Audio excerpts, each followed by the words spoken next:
Hello everyone, welcome back to our YouTube channel Dream Academy. इस video में हम हमारा जो सेकंड यूनिट है वो हम पढ़ रहे हैं। तो उसके जो आगे के टॉपिक है वो हम कंप्लीट करने वाले हैं।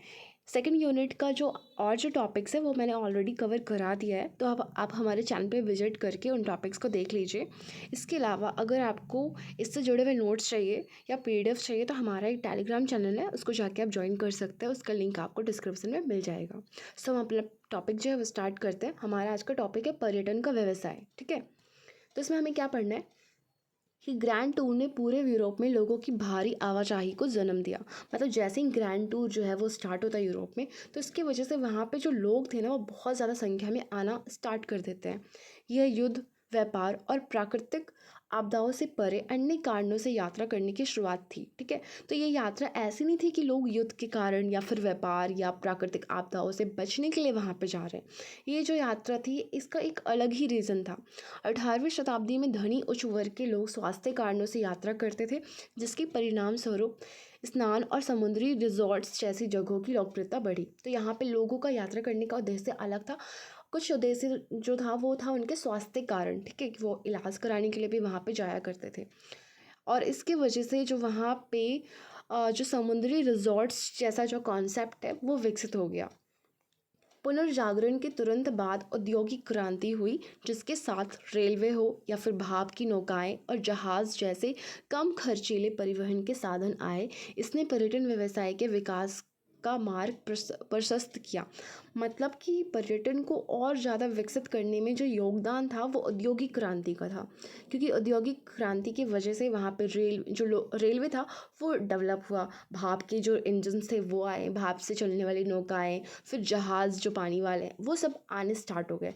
और इन सब का किराया बहुत ज़्यादा कम था, जिसकी वजह से जो लोग थे वो ईज़िली पे कर पाते थे और फिर एक जगह से दूसरी जगह जाना उनके लिए बहुत ज़्यादा आसान बन गया। ग्रैंड टूर के प्रभावों में शामिल क्या क्या हम ये पढ़ेंगे। तो ग्रैंड टूर ने किन किन चीज़ों को प्रभावित किया है। पहला उसने प्रभावित किया है सांस्कृतिक आदान प्रदान। विभिन्न देशों के लोगों के बीच विचार हो, कला हो या फिर रीति रिवाज, इन सब का आदान प्रदान किया। मतलब जब लोग एक जगह से दूसरी जगह जाते हैं तो उनके विचार, उनकी कला या फिर वहाँ की रीति रिवाज को सीख कर आते हैं।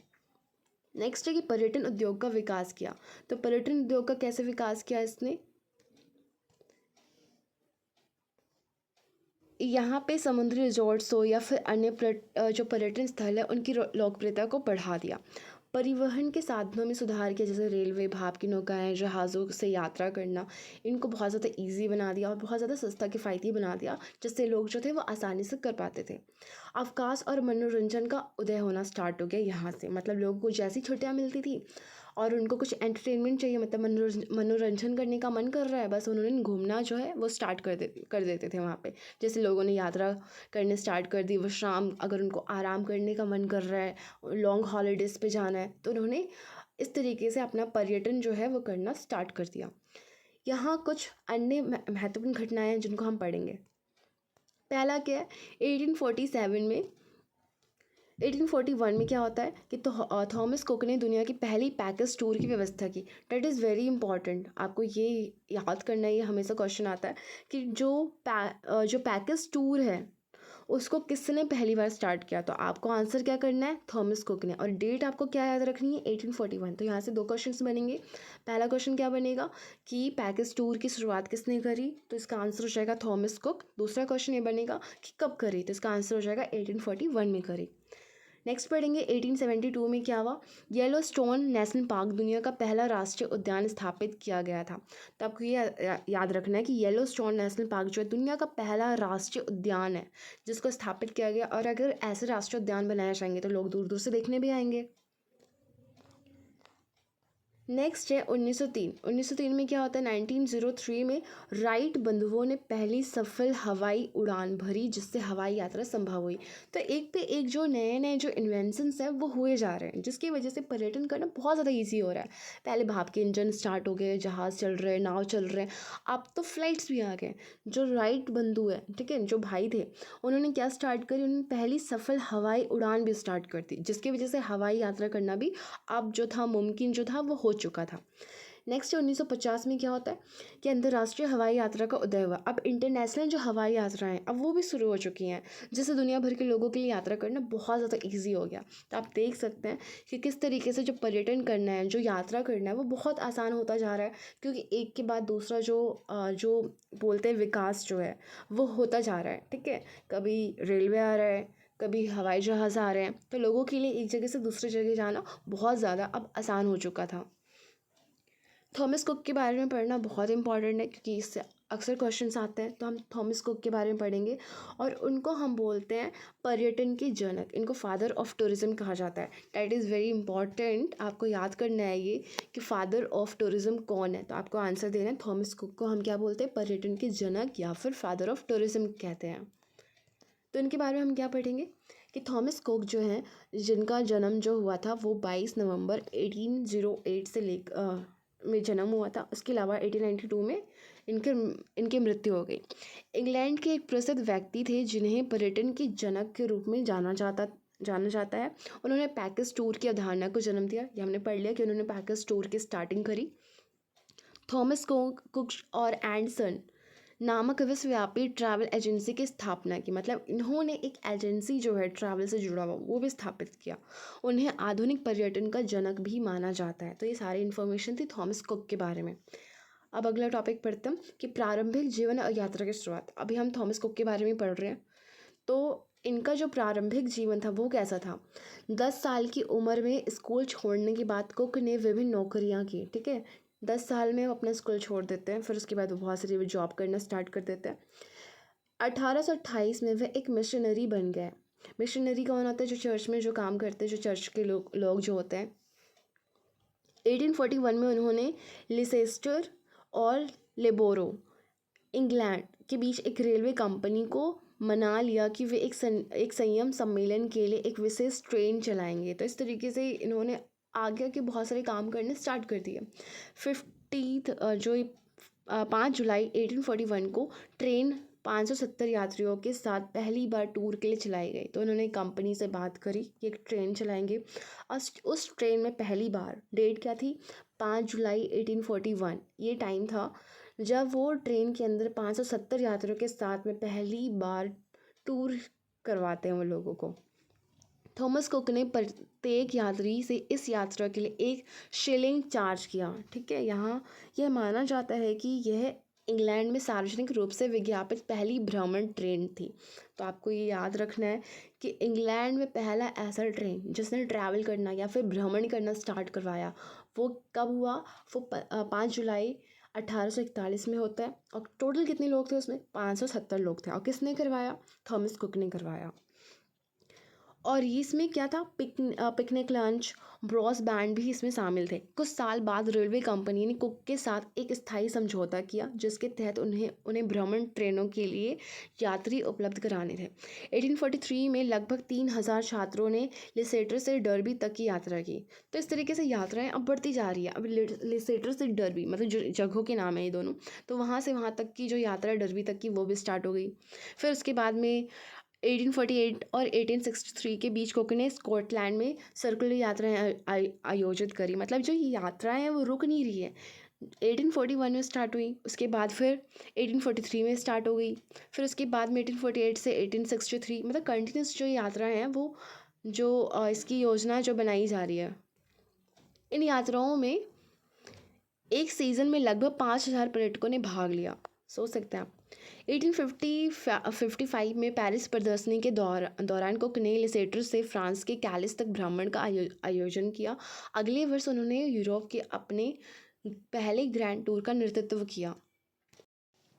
फिर 1867 में थॉमस कुक ने पहला होटल वाउचर लाने और यात्रा के लिए विदेशी मुद्रा विनिमय को जोड़ने का श्रेय दिया जाता है। तो उन्होंने बहुत सारे काम किए पर्यटन इंडस्ट्री में। थॉमस कुक ने पर्यटन व्यवसाय को आकार दिया। उन्होंने लोगों को यात्रा करने और दुनिया का अनुभव करने का एक नया तरीका प्रदान किया। उनके योगदान ने पर्यटन को एक वैश्विक उद्योग में बदलने में मदद की, जो आज लाखों लोगों को रोज़गार देता है। तो जो थॉमस कुक का जो पहला अहम भूमिका है, सबसे इम्पोर्टेंट जो काम किया उन्होंने कि उन्होंने पर्यटन को एक बिजनेस बना दिया, एक उद्योग बना दिया। ठीक है, पर्यटन को व्यवसाय में चेंज करने का जो मुख्य भूमिका है वो थॉमस कुक ने निभाया। नेक्स्ट क्या है कि थॉमस कुक को पर्यटन व्यवसाय का जनक क्यों कहा जाता है। अगर ऐसा क्वेश्चन आता है तो आपको आंसर क्या लिखना है। पहले आपको ये लिखना है कि 5 जुलाई 1841 में थॉमस कुक ने लिसेटर से लॉफबोरो तक पहली भ्रमण यात्रा का आयोजन किया। ठीक है, तो ये पहली यात्रा उन्होंने आयोजित करी। दूसरा, 1843 में लगभग 3000 छात्रों ने लिसेटर से डर्बी तक की यात्रा की। फिर 1848 से 1863 तक कुक ने स्कॉटलैंड में सर्कुलर यात्राएं आयोजित करी। फिर 1867 कुक ने पहला होटल वाउचर लाया और यात्रा के लिए विदेशी मुद्रा विनिमय को जोड़ा। तो ये सारे कारण थे जिसकी वजह से हम इनको बोलते हैं पर्यटन व्यवसाय का जनक। पर्यटन व्यवसाय किसी भी अन्य व्यवसाय की तरह उपभोक्ताओं की मांगों को पूरा करने और पर्यटन व्यवसायों के साथ साथ अन्य मनोरंजन क्षेत्रों से प्रतिस्पर्धा की चुनौतियों का सामना करने के लिए लगातार खुद को नया रूप देने की आवश्यकता है।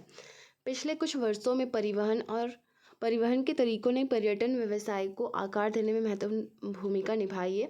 विशेष रूप से हवाई यात्राओं ने पर्यटन व्यवसाय पर एक बड़ा प्रभाव डाला है। 1950 के दशक में जेट विमानों के आगमन ने पर्यटन उद्योग पर एक क्रांतिकारी प्रभाव डाला। इसने यात्रा के समय को काफ़ी कम कर दिया, जिससे दूरस्थ गंतव्य अधिक सुलभ हो गए। मतलब जब से जो जेट विमान मतलब जो एरोप्लेन्स आए उसकी वजह से जो दूर की यात्राएं करना है वो बहुत ज़्यादा आसान हो गया और जो यात्राएं हैं वो काफ़ी ज़्यादा सस्ती और बहुत ज़्यादा ईजी हो गई हैं। नेक्स्ट है कि परिवहन के तरीकों ने पर्यटन व्यवसाय को कैसे प्रभावित किया है। तो दूरस्थ गंतव्यों तक पहुंच को आसान बनाना। हवाई यात्रा ने उन दूरस्थ स्थानों तक पहुंच को आसान बना दिया जो पहले सड़क या रेल द्वारा यात्रा करने के लिए बहुत दूर या फिर समय लेने वाले थे। इसने पर्यटकों के लिए गंतव्य विकल्पों की सीमा का विस्तार किया, उन्हें पहले की तुलना में अधिक विदेशी और विविध स्थानों का पता लगाने की अनुमति दी। तो जब से हवाई जहाज़ आए, हवाई यात्रा शुरू हुई, यात्रा करना बहुत आसान हो गया। दूर दूर तक भी लोग यात्रा कर सकते हैं जहाँ पे लोग पहुँच नहीं सकते थे पहले, अब वहाँ पे पहुँचना बहुत ज़्यादा ईजी हो गया। नेक्स्ट, यात्रा के समय में कमी हो गई। अब पहले कहाँ ज़्यादा टाइम लगता था वहीं आज पहुँचने में कुछ घंटों में ही आज जो है वो हम पहुँच सकते हैं।